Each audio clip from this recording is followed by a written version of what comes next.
Welcome to the ACSA Campus Tour, where on Thursdays we take you to another part of the state and talk with a school administrator about what's happening in their school community during this COVID-19 pandemic. Joining us today is Eric Bonniksen, the superintendent from Placerville Union School District.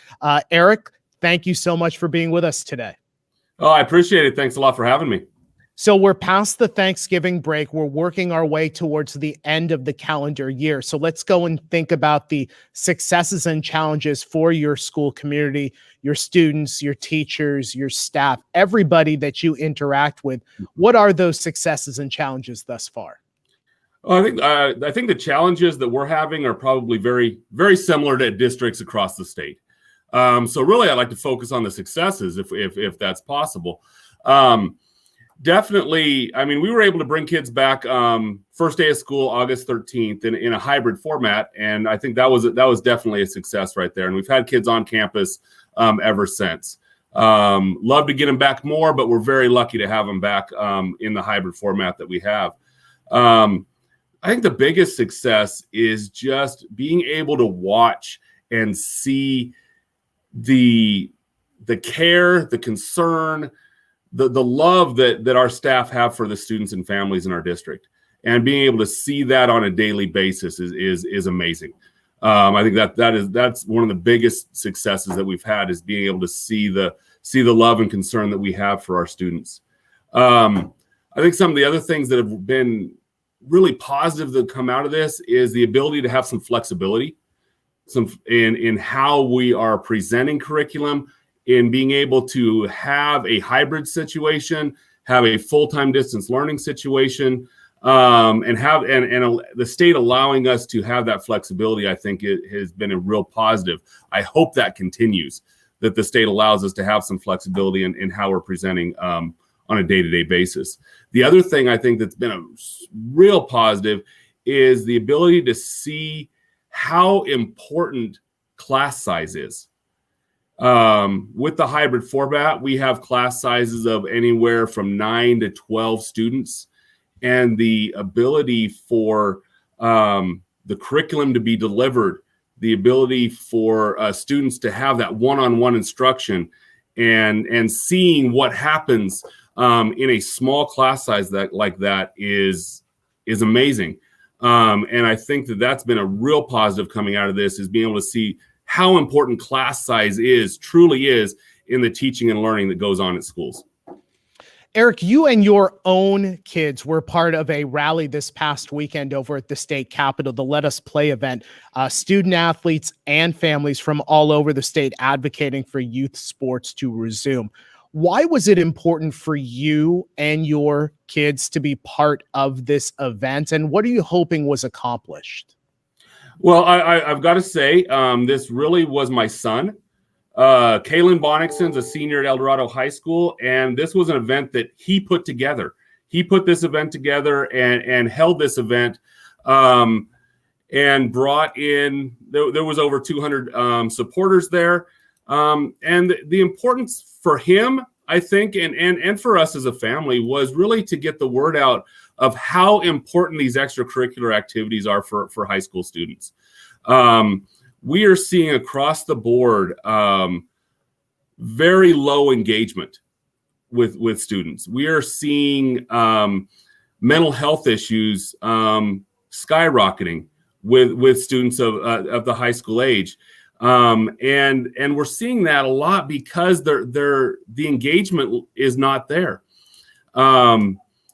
We have high schools over the last number of years, I think you guys are well aware, have worked extremely hard on providing connectiveness, having students connected to the school. That has been such a heavy push, and we've seen extremely positive results for that.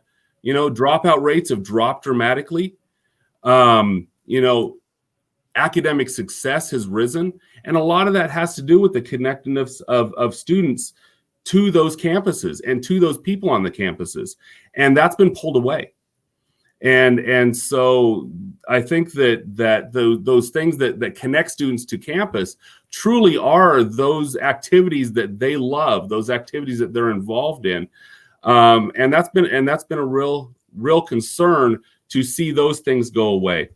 I think that really we're seeing another health crisis going on, and that's a mental health crisis because of the lack of support that some of these students have. I think that it's important for students to be involved, and I think there's ways that it can be done safely. And I think we need to find those ways that this happens safely, because I will tell you that if these activities are not happening at school campuses, they are still going to happen. Kids are still involved. Kids are still doing the activities that they love to do. And so schools are a way to have these activities happen in a very structured environment, in an environment that protocols can truly be put in place. And it'll be much safer if these activities are done in a school environment than if they're done outside of that school environment. And if it's done in a school environment, it keeps the kids connected to school. If it's done outside of the school environment, it continues to break down that connectiveness that they have. So I think there's got to be a way to find this and make this happen, because our students depend on it. And I think if we don't, we're going to continue to lose them. Well, that brings us up to just the entire discussion about social emotional wellness, whether it's youth sports, any activities in general. How are you able as a school leader to support some of those social emotional wellness needs, not just for students, but for your staff and then for yourself as well? What are the best practices? What can our viewers learn from some of the successes you're having? You are totally right. The need for social emotional health in all of us is extremely important. And through this time of COVID, I think it suffered. I think it suffered with all of us, and what's going on. I think with staff, particularly, you need to encourage them to get away, break free a little bit. Doesn't mean you're going on a vacation, because unfortunately we can't do that as much. But break free. Have an email-free weekend. What an amazing thing that would be. Or be able to just get away and spend time with family. Do those things that you love to do. If it's working in the yard, if it's going for the walk, if it's out golfing, if it's those kind of things, do the things that you love to do, that you can allow your brain to get away from the day-to-day issues that you're having to deal with. The other thing is there are a lot of positive things that are going on.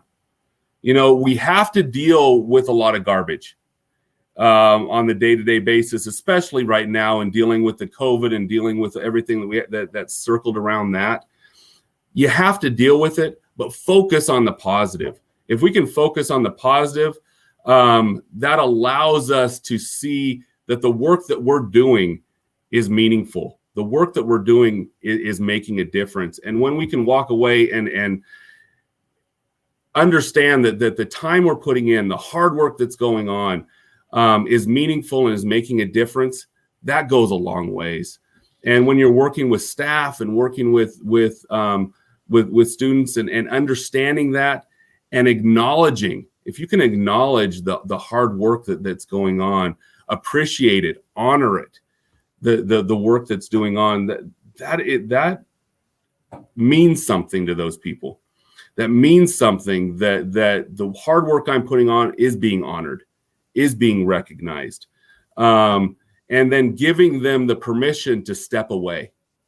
Sometimes people need that permission to be able to step away and take a day or two, a weekend, and not have to think about it.